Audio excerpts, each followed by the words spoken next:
The Statement of Randolph Carter by H.P. Lovecraft. I repeat to you, gentlemen, that your inquisition is fruitless. Detain me here forever if you will, confine or execute me if you must have a victim to propitiate the illusion you call justice, but I can say no more than I have said already. Everything that I can remember I have told with perfect candor. Nothing has been distorted or concealed, and if anything remains vague, it is only because of the dark cloud which has come over my mind, that cloud and the nebulous nature of the horrors which brought it upon me. Again I say I do not know what has become of Harley Warren, though I think, almost hope, that he is in peaceful oblivion, if there be anywhere so blessed a thing. It is true that I have for 5 years been his closest friend, and a partial share of his terrible researches into the unknown. I will not deny, though my memory is uncertain and indistinct, that this witness of yours may have seen us together, as he says, on the Gainesville pike, walking toward Big Cypress Swamp at 11:30 on that awful night, that we bore electric lanterns, spades, and a curious coil of wire with attached instruments, I will even affirm. For these things all played a part in the single hideous scene which remains burned into my shaken recollection. But of what followed, and of the reason I was found alone and dazed on the edge of the swamp next morning, I must insist that I know nothing save what I have told you over and over again. You say to me that there is nothing in the swamp or near it which could form the setting of that frightful episode. I reply that I know nothing beyond what I saw. Vision or nightmare it may have been, vision or nightmare I fervently hope it was. Yet it is all that my mind retains of what took place in those shocking hours after we left the sight of men. And why Harley Warren did not return, he or his shade, or some nameless thing I cannot describe, alone can tell. As I have said before, the weird studies of Harley Warren were well known to me, and to some extent shared by me. Of his vast collection of strange, rare books on forbidden subjects, I have read all that are written in the languages of which I am master. But these are few as compared with those in languages I cannot understand. Most, I believe, are in Arabic, and the fiend-inspired book which brought on the end, the book which he carried in his pocket out of the world, was written in characters whose like I never saw elsewhere. Warren would never tell me just what was in that book. As to the nature of our studies, must I say again that I no longer retain full comprehension? It seems to me rather merciful that I do not, for they were terrible studies, which I pursued more through reluctant fascination than through actual inclination. Warren always dominated me, and sometimes I feared him. I remember how I shuddered at his facial expression on the night before the awful happening, when he talked so incessantly of his theory, why certain corpses never decay but rest firm and fat in their tombs for 1,000 years. But I do not fear him now, for I suspect that he has known horrors beyond my ken. Now I fear for him. Once more I say that I have no clear idea of our object on that night. Certainly it had much to do with something in the book which Warren carried with him, that ancient book in undecipherable characters which had come to him from India a month before, but I swear I do not know what it was that we expected to find. Your witness says he saw us at 11:30 on the Gainesville pike, headed for Big Cypress Swamp. This is probably true, but I have no distinct memory of it.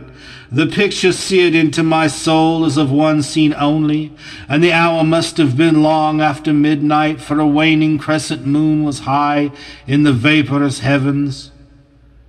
The place was an ancient cemetery, so ancient that I trembled at the manifold signs of immemorial years.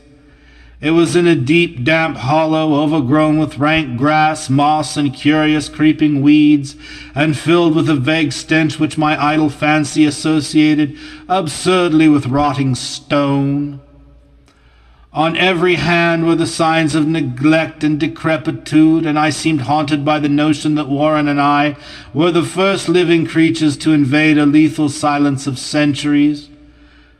Over the valley's rim a wan, waning crescent moon peered through the noisome vapors that seemed to emanate from unheard-of catacombs, and by its feeble, wavering beams I could distinguish a repellent array of antique slabs, urns, cenotaphs, and mausolean facades, all crumbling, moss-grown, and moisture-stained, and partly concealed by the gross luxuriance of the unhealthy vegetation.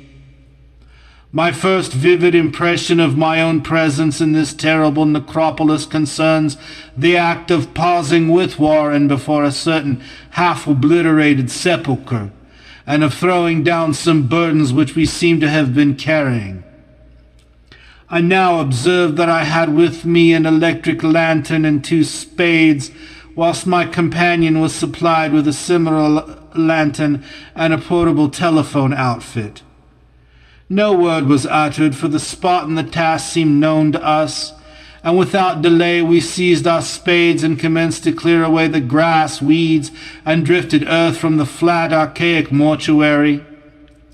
After uncovering the entire surface, which consisted of 3 immense granite slabs, we stepped back some distance to survey the charnel scene, and Warren appeared to make some mental calculations.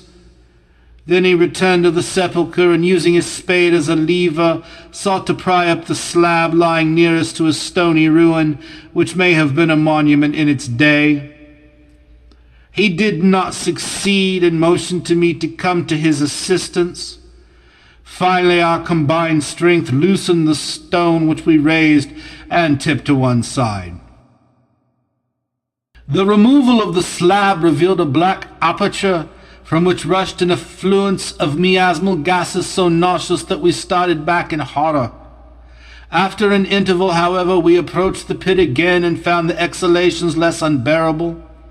Our lanterns disclosed the top of a flight of stone steps, dripping with some detestable ichor of the inner earth and bordered by moist walls encrusted with nitre.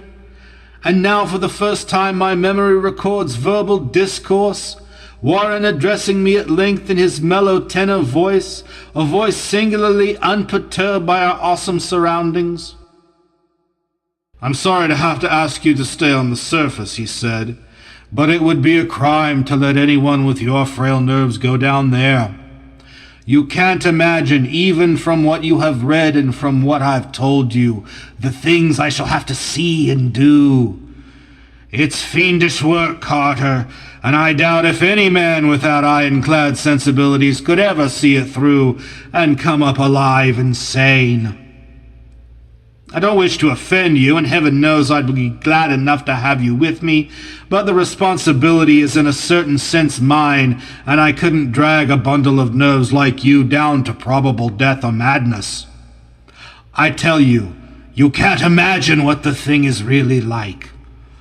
But I promise to keep you informed over the telephone of every move. You see, I've enough wire here to reach to the center of the earth and back." I can still hear in memory those coolly spoken words, and I can still remember my remonstrances. I seemed desperately anxious to accompany my friend into those sepulchral depths, yet he proved inflexibly obdurate. At one time he threatened to abandon the expedition if I remained insistent, a threat which proved effective since he alone held the key to the thing. All this I can still remember, though I no longer know what manner of thing we sought. After he had secured my reluctant acquiescence in his design, Warren picked up the reel of wire and adjusted the instruments. At his nod I took one of the latter and seated myself upon an aged, discolored gravestone close by the newly uncovered aperture. Then he shook my hand, shouldered the coil of wire, and disappeared within that indescribable ossuary. For a moment I kept sight of the glow of his lantern, and heard the rustle of the wire as he laid it down after him, but the glow soon disappeared abruptly, as if a turn in the stone staircase had been encountered, and the sound died away almost as quickly. I was alone, yet bound to the unknown depths by those magic strands whose insulated surface lay green beneath the struggling beams of that waning crescent moon.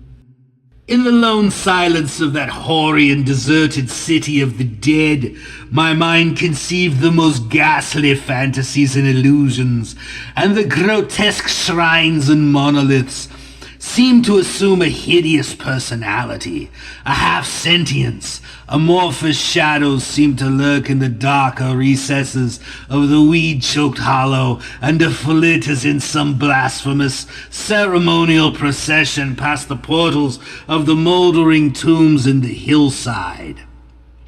Shadows which could not have been cast by that pallid, peering crescent moon.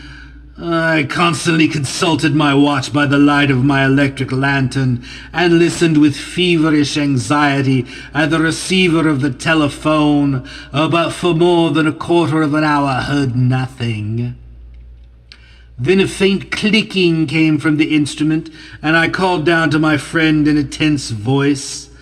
Apprehensive as I was nevertheless unprepared for the words which came up from that uncanny vault in accents more alarmed and quivering than any I had heard before from Harley Warren. He who had so calmly left me a little while previously now called from below in a shaky whisper more portentous than the loudest shriek. "God, if you could see what I am seeing!" I could not answer. Speechless, I could only wait. Then came the frenzied tones again. "Carter, it's terrible, monstrous, unbelievable!" This time my voice did not fail me, and I poured into the transmitter a flood of excited questions. Terrified, I continued to repeat, "Warren, what is it? What is it?" Once more came the voice of my friend, still hoarse with fear, and now apparently tinged with despair. "I can't tell you, Carter. It's too utterly beyond thought. I dare not tell you. No man could know it and live.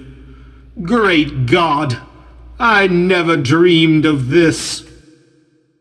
Stillness again, save for my now incoherent torrent of shuddering inquiry.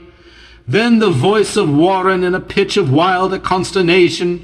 "Carter, for the love of God, put back the slab and get out of this if you can.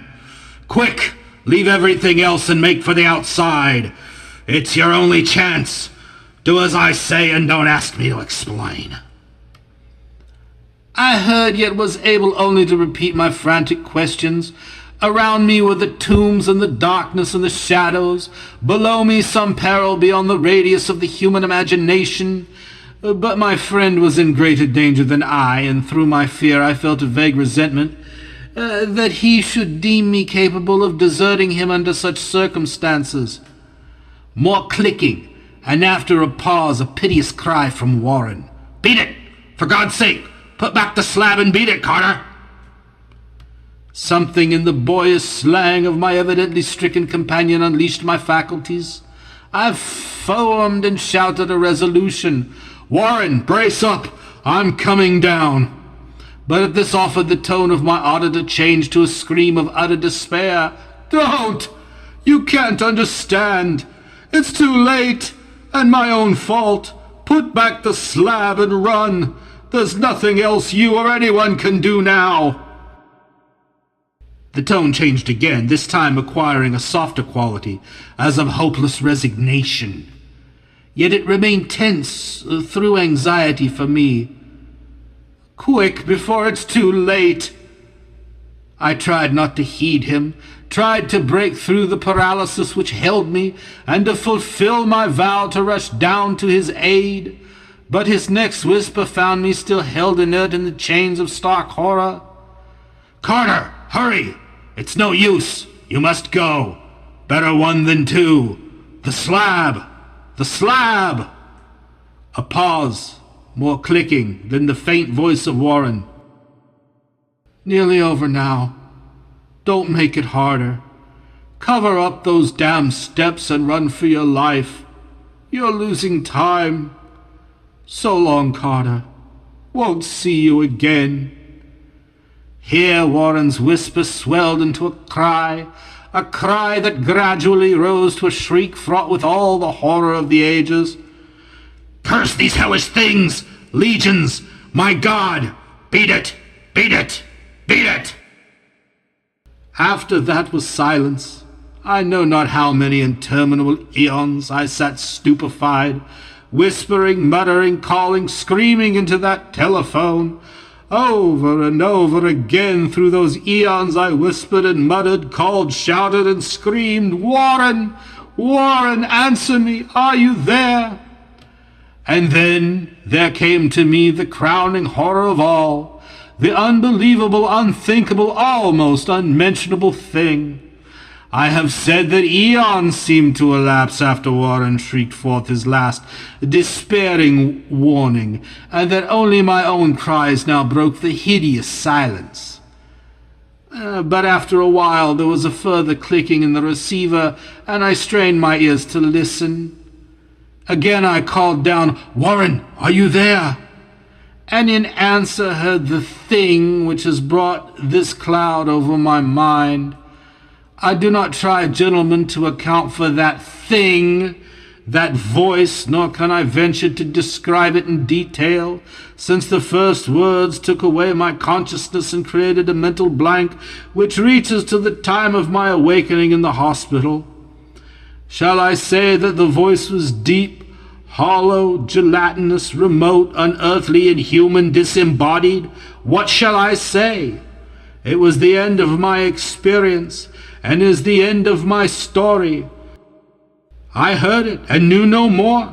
Heard it as I sat petrified in that unknown cemetery in the hollow, amidst the crumbling stones and the falling tombs, the rank vegetation and the miasmal vapors. Heard it well up from the innermost depths of that damnable open sepulchre, as I watched amorphous necrophagous shadows dance beneath an accursed waning moon. And this is what it said. You fool! Warren is dead! Dead! Dead! Dead! Dead! End of the statement of Randolph Carter by H.P. Lovecraft.